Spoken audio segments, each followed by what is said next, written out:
యువతను నిర్వీర్యం చేస్తున్న మత్తు పదార్థాలపై తెలుగు రాష్ట్రాలు యుద్ధం ప్రకటించాయి. చాప కింద నీరులా గ్రామాల్లోకి చొరబడిన డ్రగ్స్, గంజాయిని మట్టుబెట్టేలా వార్ను ప్రారంభించాయి. డ్రగ్స్ రహిత రాష్ట్రాలుగా మార్చేలా కార్యాచరణను సిద్ధం చేశాయి. మత్తు పదార్థాలపై నిఘా కోసం ఇప్పటికే ప్రత్యేక టీంలు ఉండగా మరింత పటిష్టమైన వ్యవస్థను తయారు చేస్తున్నాయి. గుంటూరులో జరిగిన యాంటీ డ్రగ్స్ డేలో పాల్గొన్నారు ఏపీ సీఎం చంద్రబాబు. విద్యార్థులతో కలిసి సే నో టు డ్రగ్స్ అంటూ ర్యాలీ నిర్వహించారు. అనంతరం జరిగిన మీటింగ్ లో డ్రగ్స్ పై నిఘా కోసం ఏర్పాటు చేసిన Eagle team toll free number ను ఆవిష్కరించారు. రాష్ట్రాన్ని డ్రగ్స్ కు అడ్డాగా మార్చారని గత ప్రభుత్వాన్ని విమర్శిస్తూనే డ్రగ్స్ పై యుద్ధంలో అడ్డొచ్చిన వారిని తొక్కుకుంటూ వెళ్తామంటూ హెచ్చరించారు. ఇక ఇటు హైదరాబాద్ శిల్పకళా వేదికలో జరిగిన యాంటీ డ్రగ్స్ డే కార్యక్రమంలో సినీ హీరోలు రామ్ చరణ్, విజయ్ దేవరకొండతో కలిసి ముఖ్య అతిథిగా పాల్గొన్నారు సీఎం రేవంత్ రెడ్డి. ఉద్యమాల గడ్డ అయిన తెలంగాణ మత్తుకు బానిస కాకూడదన్నారు. ఇక విద్యా సంస్థల్లో డ్రగ్స్ దొరికితే యజమానులదే బాధ్యత అంటూ హెచ్చరించారు.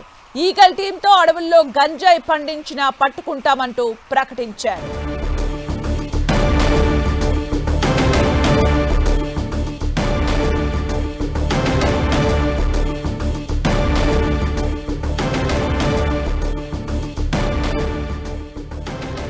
యువతను నిర్వీర్యం చేస్తున్న మత్తు పదార్థాలపై తెలుగు రాష్ట్రాలు యుద్ధం ప్రకటించాయి. చాప కింద నీరులా గ్రామాల్లోకి చొరబడిన డ్రగ్స్, గంజాయిని మట్టుబెట్టేలా వార్ను ప్రారంభించాయి. డ్రగ్స్ రహిత రాష్ట్రాలుగా మార్చేలా కార్యాచరణను సిద్ధం చేశాయి. మత్తు పదార్థాలపై నిఘా కోసం ఇప్పటికే ప్రత్యేక టీంలు ఉండగా మరింత పటిష్టమైన వ్యవస్థను తయారు చేస్తున్నాయి. గుంటూరులో జరిగిన యాంటీ డ్రగ్స్ డేలో పాల్గొన్నారు ఏపీ సీఎం చంద్రబాబు. విద్యార్థులతో కలిసి సే నో టు డ్రగ్స్ అంటూ ర్యాలీ నిర్వహించారు. అనంతరం జరిగిన మీటింగ్ లో డ్రగ్స్ పై నిఘా కోసం ఏర్పాటు చేసిన Eagle team toll free number ను ఆవిష్కరించారు.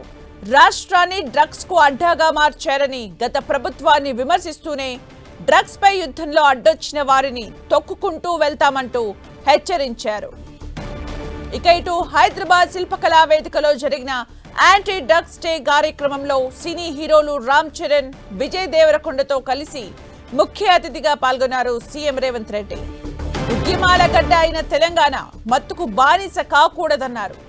ఇక విద్యా సంస్థల్లో డ్రగ్స్ దొరికితే యజమానులదే బాధ్యత అంటూ హెచ్చరించారు. ఈగల్ టీంతో అడవుల్లో గంజాయి పండించినా పట్టుకుంటామంటూ ప్రకటించారు.